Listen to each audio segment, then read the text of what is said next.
Do that. We welcome in Adam Ray. Oh, hey. Yes. That's right. That's right. Listen, I get only 4 minutes. Stop that. We got important things to discuss. Number one, it's the power ranking show. Yes. My name is Rank. How is this the first time that I've been on the show? As a matter of fact, coincidentally, coming out this fall, there's going to be a new show called The Fantasy Wolves, starring me and Kay Adams. You're going to spend your 4 minutes just doing this right now. That's why I wanted everyone to stop clapping, because I had to get out that joke. This is very important. Okay, so here is a look at your top 10 fantasy players.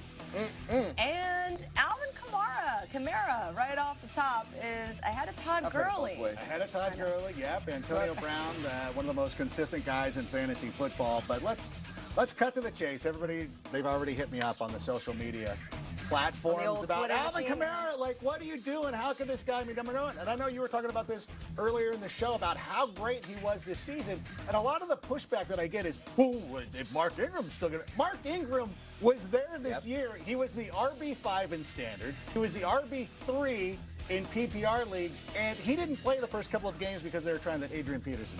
I agree. So you have that, and then the Atlanta game, he got hurt in the first quarter. He was a huge part of their offense in the red zone. I don't think they're going to change anything that they did this year into next year at all. I think the Saints are a Super Bowl contender. We already talked about it. And again, had he played more, I thought he was an MVP candidate. Yeah. I'm with you. And see? Their offensive line did such a good job run blocking. That was a huge part of it, too. What did you notice from the top 10? What kind of stood out to you? A couple things. I thought Odell Beckham could have been a little bit higher, but the one that I noticed was David Johnson beneath Ezekiel Elliott. And I think we just assume that Zeke Elliott's going to come back and he's going to be his 2016 version of himself. But David Johnson, here's the deal. The Cardinals, we know they don't have a quarterback. They have a new head coach. What are you going to build your offense around?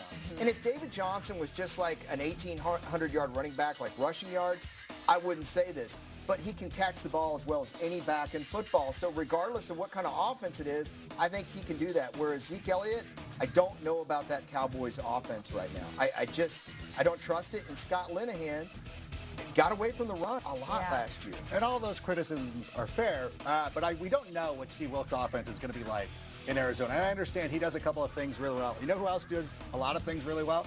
Tood Gurley. Yes. And yet Jeff Fisher found a way to not use him at all. And so I'm really worried about how they're going to approach it. He also cut Nick Foles. He also cut, listen, there's a whole list of things that we could go with Jeff Fisher. But the thing is with David Johnson, until we kind of see that offense, what we're going to get out of it. Too many unknowns. Too many unknowns. Who is going to be their quarterback? If they end up with Kirk Cousins, then yes, I'm going to change the ranking. Like, it's a no-brainer. But right now, as you said, there's no quarterback. If they're going out there with Curtin Jerker McGee at quarterback, then I want no part of it. I think that it's a tough call. Can I just say one thing? Yeah. I love that you had DeAndre Hopkins so high. Because if you could produce like that with that quarterback play, Deshaun Watson, look out. This might be one of the years where I draft a quarterback super early, because if I end up with DeAndre Hopkins. Look at that in the cleanup spot, right? You know what?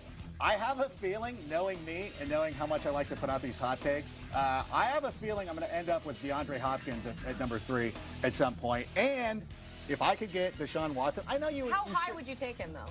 Who, Deshaun Watson? Yeah. If I ended up, if you're sitting there, if you took DeAndre Hopkins with a 3 spot, if I'm there at the back end of the second round, I would literally consider going. Second round? I would think of, listen, ask anybody, listen, don't at me. Oh, that's a different show. Wrong show. But here's the thing. If you look at anybody who was playing fantasy football this season, they were talking about Deshaun Watson. Everybody knows that if he would have stayed healthy, they would have won their league. Yeah. Why wouldn't you want that guy? That's true. Tell me why. True. I can't wait to start mock drafting. I don't know when you start, but I'm going to start. I already started. You did? I was doing it in Minnesota.